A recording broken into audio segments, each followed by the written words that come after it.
Welcome to World Water Week 2022. I'm Alok Jha, I'm your Master of Ceremonies as we kick off this year's edition of the world's leading water conference. I'm a journalist at The Economist newspaper and also author of The Water Book, so these are topics very close to my heart. With me, I have Gabriela Suchoski. She's the director of World Water Week and Prizes at the Stockholm International Water Institute. SIWI is an organisation that's organised World Water Week for more than 30 years. Thank you, Alok. And a warm welcome to everyone joining us online from around the world. We're always excited about organising World Water Week every year, but this year in particular because the format is a little bit different. Okay, tell me more. What can we expect this year? Well, this is the first year that we meet both online and on site in Stockholm. And we offer about 300 sessions that can be followed on our digital platform. What we're looking for is lively exchange and interaction between participants online and on site, as we're looking for diversity and inclusion. We have more content than ever on this very own center stage. Okay, now this center stage is very important. Can you tell me the role of this place for the conference? Yes, well, we wanted to create a meeting place where we could create collective moments, such as capacity building and trainings, the accelerators that we have in communication and business and leadership. This is where you'll be able to follow CV Corner, which is our own talk show, and meet interesting guests. And also the wrap-up sessions every day, where we allow time for reflection and discussions on the topics. So we're excited about very interesting speakers that I know will help us think about water in very unexpected ways. Gabriela, thank you so much. And of course, we'll talk much more about what's coming up in World Water Week 2022 a bit later. But first, let's listen to one of today's most original and influential thinkers on how we value water. Andri Snær Magnusson is an Icelandic writer and filmmaker who made global headlines in 2019 when he wrote a eulogy for the lost Okjulokul Glacier. Now, that eulogy was seen by millions around the world. Andri followed that success with a best-selling book on time and water, which found readers across the world. Today, we'll listen to an address from Andri that offers us a new way to think and talk about the combined crises of climate and water. Hello, everyone. My name is Andri Snær Magnusson, and happy World Water Week. We are living very special times when it comes to water. And we could say that in the next 100 years, we might see almost all elements of water shifting in a dramatic way on our planet. How do you talk about something that you could say is bigger than language?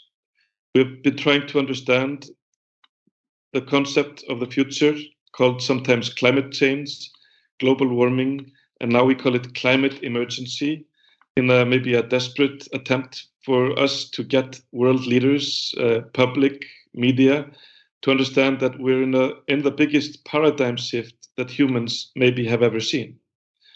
How do you talk about something that is so big that it exceeds almost all metaphors and all comparison that we have? Because we're seeing how all elements of water are going out of balance. That is, glaciers melting, turning into oceans, oceans rising on a speed that we have not seen for 6,000 years, acidification of the ocean, change of moisture, change in permafrost, change in rain and snow. And in a way, you could say that this issue is larger than the language that we have to understand things. It's almost a mythological speed, because global leaders, they have never met before to discuss the weather. That is, to discuss how they are changing the weather. Genghis Khan, Ramses II, Cleopatra, Napoleon, all these megalomaniac leaders, they did not believe that they could melt glaciers. This is something totally unprecedented for humans to understand, that they can actually raise the level of the oceans. We remember from the Bible how Moses parted the Red Sea, but that is quite small compared to raising the global sea level by 1 meter. That is quite an accomplishment. And the question is, will the future see us with this godly power as tragic gods or wise people that could actually react to the data? When I say larger than language, then I can maybe explain. I can say a sentence that I got from a scientist friend of mine, and the sentence looks like this. In the year 2100, we believe that the pH level of the world oceans might have dropped from 8.1 to 7.7, and this is the greatest change in the world oceans for 50 million years. So I just said this, and this is actually one of the most dramatic things that a human can say. But in a very strange way, almost all the words that I said are beyond meaning for a normal citizen. The pH level from 8.1 to 7.7, how can we understand how dramatic that drop is in a logarithmic scale? The year 2100 is culturally for us out of reach. We can't imagine 2100. Most of the people I know are raised with the year 2000 as a far future. Most of my friends think that 1970 was 30 years ago. So I think in a strange way, when the people met in Glasgow to discuss what needs to be done before 2050, in a strange way, I feel like maybe people feel like 2050 is 50 years into the future. And when we see 50 million years, that figure is so large that it's just totally irrelevant. So if we look at this on a graph, how 30% of the CO2 emissions end in the world oceans, and look at this drop of the pH level, we are seeing a paradigm shift. That is, we are seeing data that is so significant, so important, so serious, that it actually means that everything that was calculated, thought, designed, produced in the last 100 years has to be rethought, because nobody wanted the world oceans to be lost for the next generation. Nobody, I think, actually thought that this would be possible. But the problem is the term ocean acidification is almost brand new. It was created in the year 2004, and almost nobody that I know actually understands or is confident with using this term. We're in a paradigm shift, and the problem of paradigm shifts is they can take a long time. It took about 100 years for Copernicus' theory to be understood, that Earth was actually not the center of the universe, but vice versa. And a new scientific truth does not triumph by convincing its opponents and making them see the light, but rather because its opponents eventually die and a new generation grows up that is familiar with it, said Max Planck in 1950. But the problem with this graph here is that this event is so dramatic and so fast that we can't really wait for a new generation to grow and react to this. And how do we understand 2100? I sat in the kitchen with my grandmother and my daughter, and we were calculating, when is someone still alive that you will love? And my daughter did the calculation when she would become as old as grandmother, and she found the year 2102. And we were laughing at that. Imagine you might be sitting in this kitchen in the year 2102, and maybe somebody comes for a visit to have pancakes, just like you're having with your grandmother, maybe a 20-year-old granddaughter. And when is that person 90, like your grandmother? When is someone still alive that you will love? And my daughter does the calculation. She finds out that her granddaughter might be still alive in the year 2170. So I tell my daughter, imagine that you are sitting here with somebody born 1924, and you yourself will maybe be remembered in the year 2170. You could actually ask your grandmother to tell you a secret. You could whisper this on and ask this person not to tell it out loud until the year 2170. You can connect almost 250 years, only yourself. The people that you know and love, the people that make you, versus the people that you will know and love. My grandmother was a hero of the family. She was a glacial explorer, and she went on a glacial honeymoon in the year 1956, a 3-week research expedition to measure and map Vatnajökull, Europe's biggest glacier. It was uncharted, unmapped, unknown territory at the time. They were stuck in a tent, my grandparents, for 3 days when a blizzard was raging outside, and I asked them, weren't you cold? And they said, cold. We were just married. At that time, the glaciers seemed eternal. It seemed like the glaciers were in context of eternity. But now, after they have been measured and mapped for 70 years, we can use this data against climate science and understand how long the glaciers will last. And we see that the glaciers will be lost almost entirely within the life of my daughter becoming as old as my grandmother became. This is nature leaving geological speed, entering human speed. And again, if only this was happening, if just this was happening, we would see an immediate paradigm shift if we really understood it. If only ocean acidification was happening, we would also see an immediate paradigm shift. And of course, the glaciers are not vanishing. They are becoming ocean that will be hitting cities, harbors, and low-lying areas all around the world. So it's urgent, more than ever, that we connect to dates like 2160, that when a scientist says 2100, we don't feel unrelated, detached, unresponsible, but we feel like that is only halfway within the intimate circle of continuity and love that we have in our immediate families. So we should all calculate, when is someone still alive that you will love? I have had the privilege, strange privilege, of saying goodbye to the first glacier in Iceland lost to climate change. And I wrote this: Bokjökull is the first Icelandic glacier to be lost to climate change.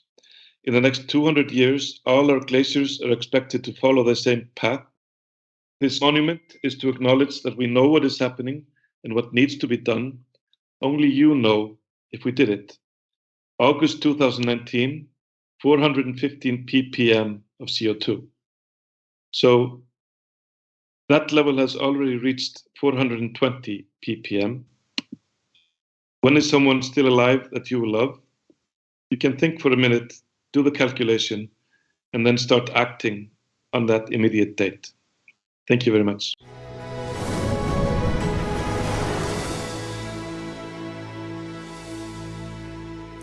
Andri Snær Magnusson there really helps us to think differently about the value of water. Now, there are many overlaps between what he's told us and also the theme of World Water Week this year. To talk more about that, I'm now joined by Dr. Jenny Groenewald. Welcome, Jenny. Thank you so much. Now, Jenny is an advisor on water policy and rights at SIWI and a member of World Water Week's Scientific Programme Committee. She and her colleagues play a key role in the development of the annual theme for the conference. So, Jenny, how would you explain this year's World Water Week theme, which is Seeing the Unseen, the Value of Water? Well, with this theme, we want to lift the value of water, but we also want to highlight the unseen water in society and nature. The value of water, in turn, can be understood in terms of its financial and economic perspectives, but also in relation to people and development, and for the nature, the environment, and the climate crisis. And so the program is structured around those three sub-themes. So why is this all important? Does it really matter how we value water? Yes, I really believe that the way we value water, changes everything. So many of the problems and the challenges that we increasingly see around us are related to water in one way or the other. And many of them stem from how we treasure water, or rather how we don't. And if we want to find solutions, we need to first appreciate the real value of water. And we need to see the multiple values of water to us and to nature. So we humans, we depend on water for everything, right? For the domestic uses and for recreation and for the food production and energy production, and of course business and industry. But water also plays this fundamental role to the ecosystems and the services that we depend on and to nature itself. So it's important to think beyond financial and economic aspects too. Yeah, Absolutely. We need to think and discuss beyond the calculation of instrumental and exchange values of water resources. So we need to see the intrinsic value of water itself and also the cultural and relational values of water. I like to think of something that the 2021 Stockholm Water Prize laureate Sandra Postel has said. Society views water in a utilitarian fashion as a resource valued only when it is extracted from nature and put to use. And this is indeed a tendency that we have and which I think that we need to reverse. We need to see the unseen. We need to value the water that is poorly valued in society today. I said this brings us back to our theme. What is unseen water? Let me give you a concrete example. When we illustrate water issues, we tend to go for photos and pictures of surface water bodies, lakes and rivers and the ocean. But water is so much more. It is the rain, the soil moisture, the entire hydrological cycle, and the virtual water that is embedded in goods and services, and is, of course, invisible groundwater under our feet and the aquifers that function as hosts of this groundwater. And this is something that we will soon hear Dr. Veena Srinivasan talk more about. Okay, well, Jenny, thank you very much. I think you've helped us to understand better why we need to focus on the value of water, not least the invisible water. You also mentioned how we visualize water, and let's stay on that topic. Next, we'll meet Christian Fischer, co-founder of the online magazine Water Science Policy. Now, that magazine uses art, photos, and storytelling to shine a light on some often forgotten water issues. This year, they've focused on groundwater. So let's listen to what he has to say.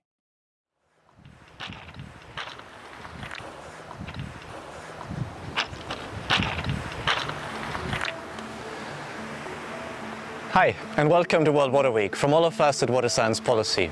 Water Science Policy, that is not just me. That is more than 100 volunteers from around the world that are mostly young water professionals, volunteer translators, web developers, writers that have created this project over the last 2 years. They went to Argentina to shoot a documentary, they sailed down the Mekong virtually, produced over 200 articles and more than 1,000 translations. Today I have the honor of representing them and speak about one of our initiatives and the motivation behind it. So let's dive in. The importance of groundwater cannot be overstated. And while many people live in groundwater depleted regions around the world, it is very difficult to show this problem to a wider audience. The fact is that this resource is confined to the underground and as such invisible to people. As a result, the real challenge to a photographer or to a journalist, and indeed to all of us in the water sector, is then how to present it. At Water Science Policy, we figured that we can change that. And as a multilingual, open access platform for water-related science, communication and journalism, we decided to launch the Groundwater Photo Story Competition. This is part of our mission to make water-related content freely accessible to everyone, in as many formats and languages as we possibly can. And as you know, visual storytelling is one of the most powerful ways to connect to others, bring faraway problems close to our readers' hearts, break down scientific problems, and also make the unseen seen. We received more than 100 submissions from around the world, and together with judges from UNESCO's World Water Assessment Programme, the Global Water Partnership and the International Water Resources Association, and award-winning photographers, we selected 3 winning photo stories. Number 3. The Last Days on Earth by Fatma Fahmy, who covers the severe environmental and social costs of acid mine drainage in the Snake Park area in South Africa. Number 2. Collecting Water by Barun Rashgaria, who shows the everyday routine of women collecting water from waterholes in rural parts of India. And number 1. Save Every Drop by Pravat Jayesh, who covers the stories of salt farmers of India's Rann of Kutch salt marshes, where the next drop of water is often miles away. But there are many more photographers that deserve an honorable mention at this point. So many, in fact, that we decided to launch a crowdfunding campaign for a groundwater photo book with the best 150 pictures that we received across the 3 main groundwater challenges. That is accessibility, contamination, and over-extraction. We had an overwhelmingly positive response across countries, age groups and sectors. And many of the stories that reached us had a much greater impact on us than yet another groundwater-related article or report. And that is because we were able to relate and connect to others through some truly amazing photography. On a very personal level, those photo stories helped us comprehend that protecting groundwater resources is the only solution for many people without access to safe and affordable water services, and that this resource is crucial to the survival of entire ecosystems. For us, the Groundwater Photo Story Competition was a major success, because we believe that visual storytelling is one of the best ways to reach and touch policymakers and make them and the public interested in the topic, not just aware, because stories are about people, and better policies should be all about better lives for people. And safe and affordable water, which often comes from the underground, is the very basis of such better lives. With this in mind, I hope that you do enjoy the photo book, which you can endorse as of today, and of course we would really appreciate that. Have a look at our existing photography and writing work at watersciencepolicy.com, and maybe we even see you later this year in person for an actual exhibition at UNESCO's headquarters in Paris. From all of us at Water Science Policy, we hope that you do have an exciting and successful week in Stockholm. If you want to meet us, we'll be roaming around on-site and off-site. We look forward to seeing you around, and thank you very much for your attention. Thank you, Christian, for the video and for helping to raise awareness about the urgent threats to our groundwater. Now, that's also the mission of our next speaker, Dr. Veena Srinivasan. She is the director at the Centre for Social and Environmental Innovation at the Ashoka Trust for Research in Ecology and Environment in Bangalore. She's joining us online. Veena, welcome. It's so nice to have you with us. Now, you're a leading groundwater scientist who's made people very aware of the serious situation of groundwater in your country. But before we move on to that specific situation, can you just start by explaining to us why is groundwater so important? Thank you so much for the invitation, Alok, and it's really nice to be here. Firstly, I think it's important to realize that groundwater is a crucial resource that a very, very large population or percentage of the world's population depends on for drinking, livelihoods, and industry. And groundwater is a much slower moving resource. It responds much slower to climate change and climate variability. And as a result of that, it's a very important buffer against climate variability and change. And so if we deplete the world's groundwater or contaminate the world's groundwater, not only do we render millions of people insecure in terms of food and drinking water, but we also remove the crucial buffer that helps them mitigate against the impacts of climate variability, both droughts and floods. And so I see groundwater as being critical, particularly for both the poorest as well as the richer populations of the world. It's a problem in both places. And if we don't address it under the threat of climate change, it's going to make people much, much more insecure. Now, people in India are especially reliant on groundwater. Can you just help us understand the situation in your country? Absolutely. So the first thing to remember is that India is unique compared to any other country in the world. India uses far more groundwater. It's one of the highest groundwater users in the world. The second thing is India is extremely reliant or dependent on groundwater. Almost 80% of drinking water use and industrial water use, and 70% of irrigation water use is sourced from groundwater. So if we lose access to this very critical resource, then it means that not only are we going to hamper India's continuing economic growth, because groundwater is the bedrock of this economy. In fact, it's been estimated that if groundwater decline continues, then food production in India could actually decrease by as much as 20%. India already has one of the highest density populations in the world, and that means feeding this burgeoning population will become even harder once this critical resource is lost. So I would say that India's, on one hand, we have food and water security at threat. On the other hand, we also have a problem with drinking water. One of the biggest conundrums that we have in India is that a large fraction of our villages depend on bore wells for their drinking water, and that drinking water is both rapidly declining, as well as in many parts of India, as the water table drops, groundwater gets more and more contaminated with geogenic contaminants like fluoride and arsenic, which means that they are actually drinking a cocktail of poisons. This means that if we don't address groundwater in a holistic way, we don't look at both the quality and the quantity aspects, we're going to be in some pretty serious problem in the coming decades. Okay, well, that sounds like a terrifying situation, but what can you do about it? So that's a really important question. And I think the most important thing to realize is there aren't any silver bullet solutions. The reason that we have a problem with groundwater, of course, is that agriculture in India is dependent on groundwater. And in fact, groundwater has been instrumental in lifting millions of farmers out of poverty with the onset of the Green Revolution in the 1960s. So groundwater has, of course, played a very crucial role. And if you look at the global groundwater discourse, there are many who are talking about the Green Revolution in Africa being critical to move millions of people out of poverty in sub-Saharan Africa. However, one of the problems is that when you live in hot, dry places, water is limited, which means there simply isn't enough for everybody to irrigate and grow water-intensive crops. One of the biggest challenges with a country like India is the free electricity for farmers policy, which was introduced in many states in India in the 1980s, which then allowed farmers to extract as much groundwater as they wanted in order to be able to grow food, both to ensure India's food security as well as to lift farmers out of poverty.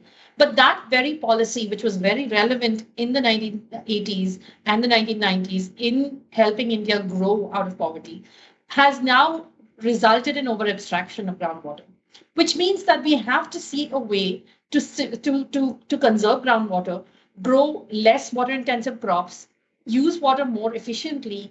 And I would say that not just think about irrigation and groundwater, but also think about who doesn't have access to water.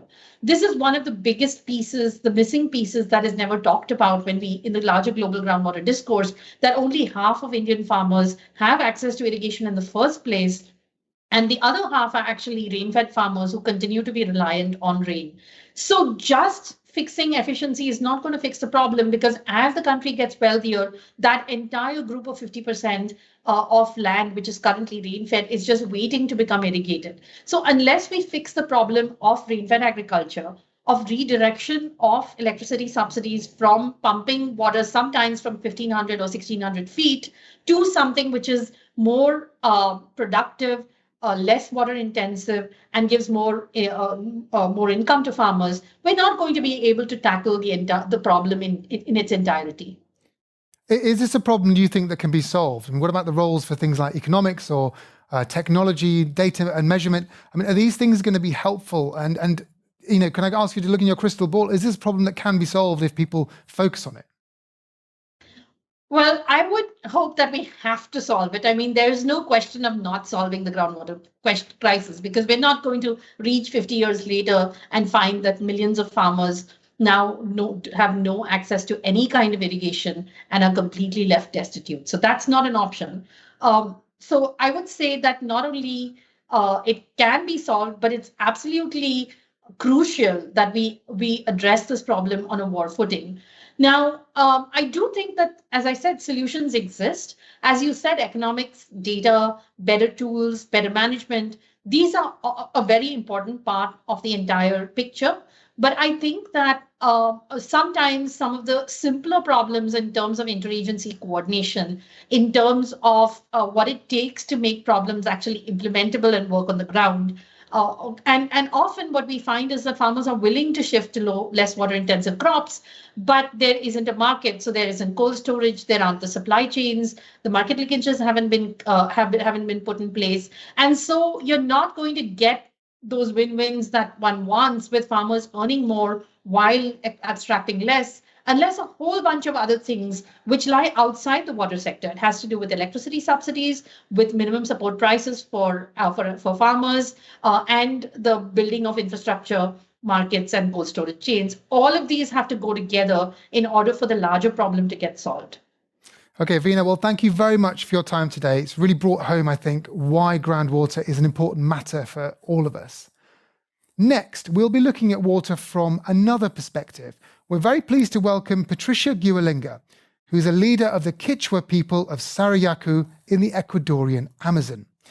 She has helped to raise global awareness of the struggle of the people living in the Amazon rainforest, who want to safeguard an ecosystem that's not only important for their livelihoods, but also for the whole of humanity. La Amazonía es una de las cuencas hídricas más importantes del planeta, porque es una de las más extensas. Si en algún lugar del mundo estás tomando un vaso de agua, piensa que tal vez puede provenir de la Amazonía. Estos bosques amazónicos, estas cuencas hídricas que hemos cuidado los pueblos indígenas, son muy importantes para el planeta, porque son una base fundamental de equilibrio global. Todos nuestros biomas están conectados al equilibrio del planeta con otros biomas importantes.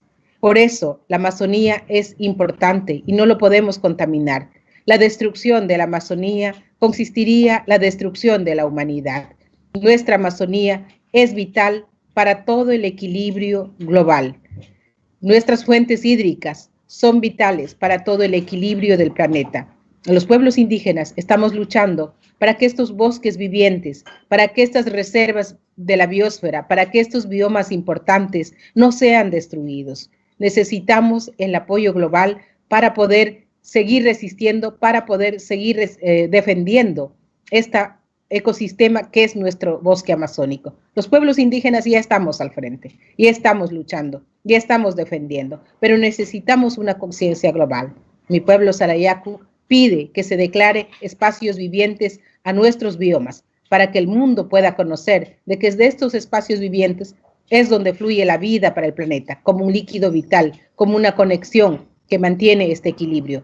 Muchas gracias por haberme escuchado.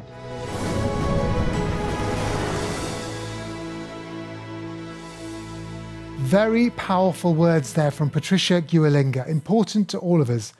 What's inspiring is how an increasing number of people are beginning to see and understand the importance of a more holistic perspective for all societies. It's a paradigm shift and it's happening now. Our final keynote speaker for the day is one of the most influential thinkers in this field. Dr. Ralph Charmy is from the International Monetary Fund, and his research is rapidly changing our view on natural capital. Well, I would like to thank the Stockholm International Water Institute for inviting me to present my work on Toward an Ocean Positive Economy. In order to develop such an economy, the first question is, where do you want to start? And we want to start with science. What does science tell us about in the oceans? Beyond what we know from an extractive point of view, the oceans are the lungs of the planet. Scientists have now documented that this is, by the way, the open ocean. For the past 200 years, the oceans have been grabbing roughly about 500 gigatons of carbon dioxide that is sitting at the bottom of the ocean below 1,000 meters. Science also tells us that phytoplankton, these are microscopic organisms that float in the ocean, also grab amazing amount of carbon dioxide, equivalent to 4 Amazon forests per year. Science also tells us that not only flora, but also fauna, meaning animals, also help to sequester carbon, be it on their body or by their interaction with the flora itself. In the case of the ocean, it's the great whales, they capture carbon on their body, and they also help to capture carbon by the way they fertilize the phytoplankton through the poop that is very rich in iron, phosphorus, and nitrogen.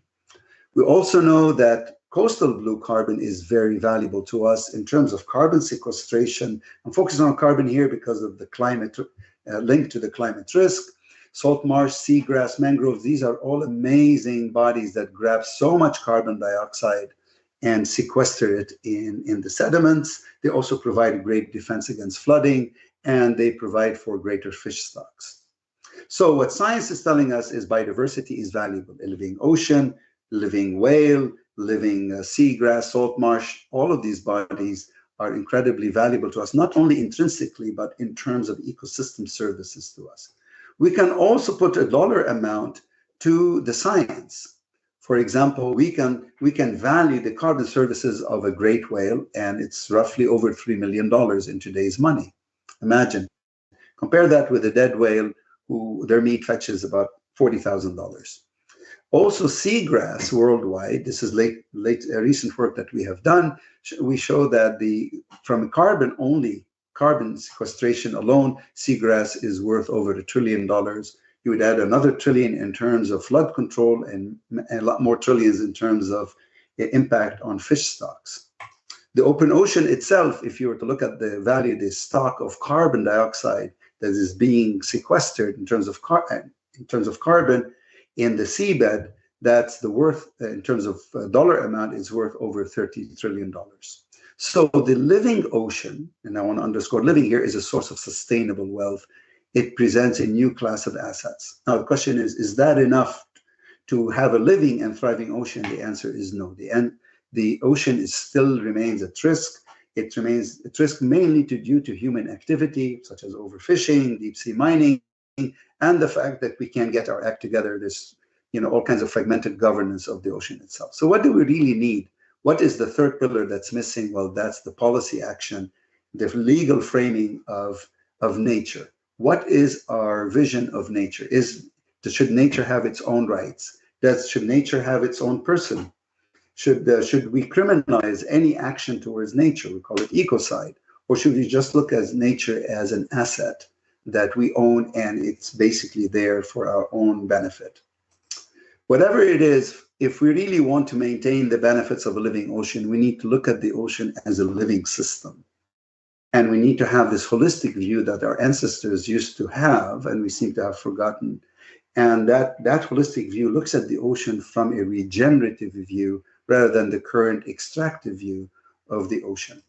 Here are a few examples of countries that have already done something similar to that. Chile, in the draft of their new constitution, talk about the relationship between humans and nature. New Zealand is far ahead, endowing personhood on its rivers. Costa Rica endowed personhood on its bees. When you have all of these pillars, the science, the valuation, and the legal framing, we can think of building markets around nature, in particular the oceans. On the supply side, you have the science. We have the supply, meaning supply of the ecosystem services. We need this. What we need is the scientific assessment of what do we have. We need the valuation. Once we have the legal framing, then the natural assets become natural capital, financial capital, and then we can take that and go to the markets, and that's the demand side. But under two caveats that are very important, that whatever we sell in terms of services, never the asset itself, the money should come back to look after the asset in perpetuity and the stewards of the asset in perpetuity, and that would be the indigenous and the local population. Now, where do we start in the context that we are living in? Well, let's go back to what we're facing currently. We're facing two calamities: climate risk and the death of nature itself and the loss of biodiversity. The two are linked together due to human activity, but this potential calamity provides an opportunity to fix the situation. How so? Well, if we were to invest in nature, we call this nature-based solutions, or in the case of the ocean, ocean-based solutions, then we mitigate the risk to the ocean. And by mitigating the risk to the ocean, IPCC reports tell us that the ocean can reduce the climate risk by about 25%. So by going through nature, we reduce the risk to nature, and we reduce the risk we reduce the climate risk, and we get two risks, the reduction in the risks, both risks at the same time. Can we make a market out of it? Of course. Here's the market. On the buyer side, you have households, you have firms, you have financial centers that need to offset their carbon footprint. They would pay money for the system, these natural systems that sequester carbon, such as mangrove, seagrass, and whales, and the money would go to look after in the natural asset. This is the mangrove in perpetuity, and the stewards of nature, as I mentioned before, in perpetuity. So we can build those markets. If we were to do so, watch what happens. Everybody wins. Nature wins because we're looking after it. The people that own the assets get the benefit of in terms of the revenue and in terms of being stabilized in their land. They don't have to move. They're not forced to move. And the buyers also get to benefit because they get to offset their carbon footprint, and they get to meet to enhance their ESG scores and to meet their SDG scores. Examples 1, 8, 10, 13, 14, 15. There are no losers in this new economy.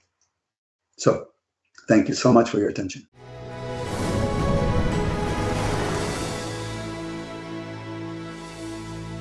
That was a very refreshing perspective on the value of water from Ralph Charmy, and an inspiring way to end this welcome session.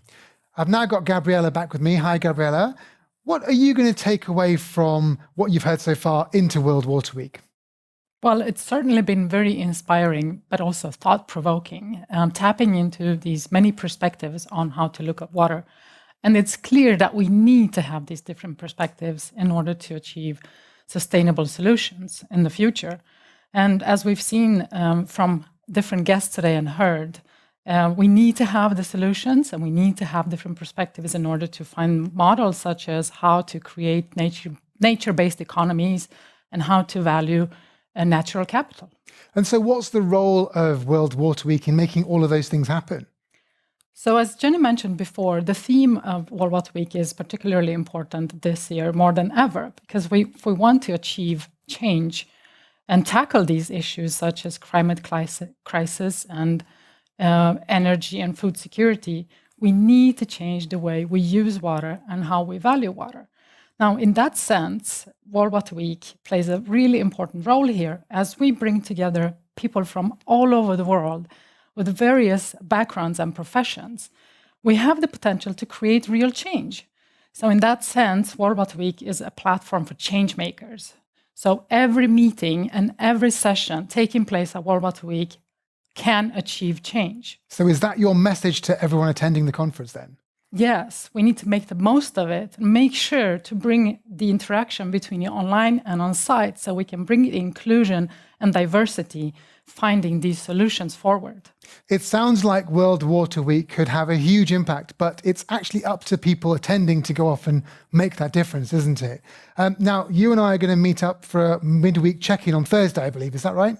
That's right. And up until then, we have lots of things happening and we need to make the most of it. So I suggest we get started. Have a great World Water Week, everyone.